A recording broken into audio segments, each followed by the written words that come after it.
Welcome to Tales from the Streets. Here's what our narrator has to say. A woman who gets pregnant for another man in her husband's house is called. I knew my wife was pregnant, even though she was not throwing up like she did with the first pregnancy. Our little boy was just 2 then, and my wife and I were not even on talking terms months prior. She was at the kitchen that day when I looked and saw she had this strange glow about her. I say strange because I didn't have a thing to do with this glow. It was as if it spelled doom, not joy.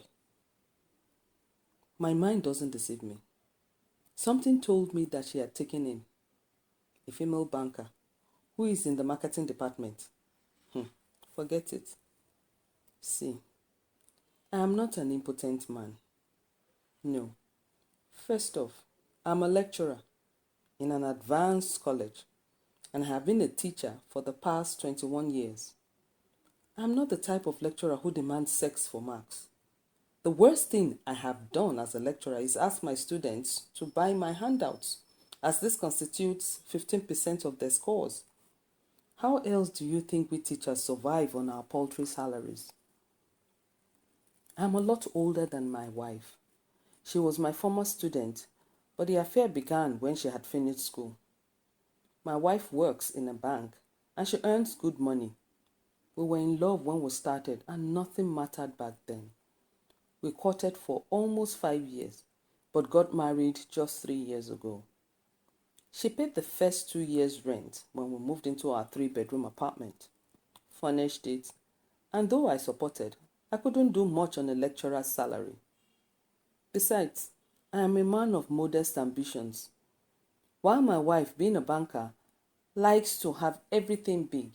Big TV, big fridge, big freezer, big car, big, big, big. I took 2 separate loans from the school when we were about to get married. Though I had a loan I was still servicing, the one I used to buy a Jeep 2 years previously. So because I had 2 loans with pay deducted direct from source, I hardly could take anything home at the end of every month. This puts an initial pressure on our marriage because it meant I couldn't even drop a dime at home. What I earned would go to NEPA, fuel, and something to keep in my pocket. I depended on my wife for family upkeep, food, the baby that was coming at that time, generator, and all of that. Of course, we began to quarrel a lot. You can imagine a young marriage, and we were fighting over everything already. After a while, just a few weeks before my baby was born, I was forced to do the uncomfortable. I began to demand money off students who wanted to pass. Like I said, I am not the type who demands sex. Because think about it. How many female students will I sleep with? I had a wife and the sex was good. All I needed was money to take care of my family. So I began to demand money off my students. It was pay or fail. It worked for a while because our students are mostly lazy. Only the lazy ones would pay. The diligent ones had nothing to fear from me. But they were compelled to buy my handouts though. Life wasn't rosy, despite all these extortions. Yes, I am smart enough to know what I was doing was wrong. But our baby had arrived, and as the man of the house, I wanted to take care of my responsibilities. Baby diapers cost a lot. Baby food, don't even go there. My son was also eating a lot. Before you blink, his milk is finished. He was a baby with an appetite as large as his father, and I was so thrilled about him. I wanted to give him the best. I didn't have a father to do much for me. So you understand why I wanted to at least try for my son. Of course, I also tried to ensure I fueled my wife's car, paid the nanny, then paid for this and that. Before you knew it, all the money was gone and I would be flat broke again. Things became even harder for me when some of my students went to report me to the college authorities about the money I demanded for marks. Was I ashamed? Yes. But you see, as a father and a husband, I had to do what I had to do. But when news that what I was doing got to the authorities, I had been reported, and I felt shame. I faced the disciplinary committee. I did not lie. I pleaded with them. I told them I was only looking for a way to keep my family together. I begged that I would desist from it. And I was pardoned. And I stopped. So every time I got home and the nanny said baby food was finished, or diaper was finished, or PA cut our light, or no fuel in the generator, I would be incensed. The reason was because it killed me to see that I couldn't truly provide for my own son. My wife began paying for all of it.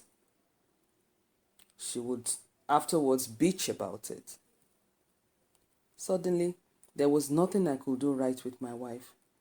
Everything always ended in a quarrel. If I picked up my boy to play with, it was wahala.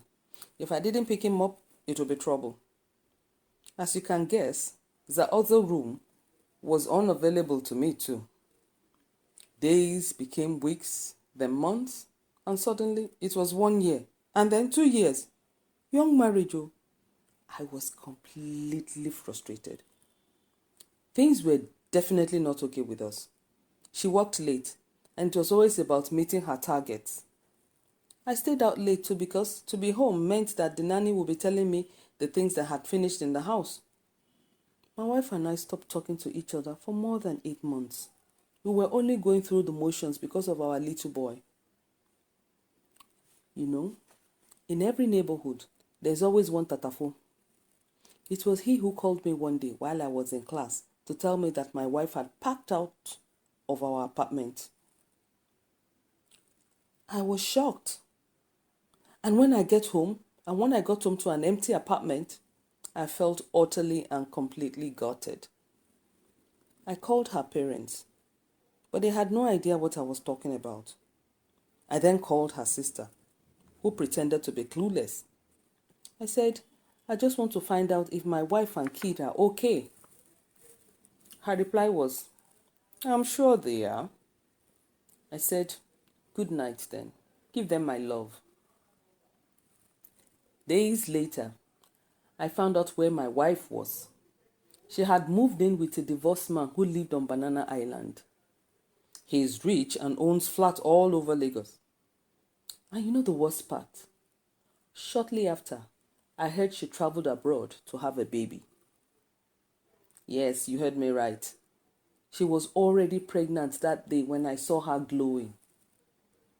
Thing is, it can't be my child because I told you we stopped communication and sex way back. So she was pregnant with another man's child while still in my house. Oh well, as for the house, I couldn't afford the rent after our rent expired. So I moved to the staff quarters. I have gone back to where I came from. I just wish to see my child. I hear he's been ferried abroad as well. I worry he may not know me. I worry he will not know I tried my best for him. I worry about my son. If you enjoyed this story, please like, share, and subscribe. Thank you.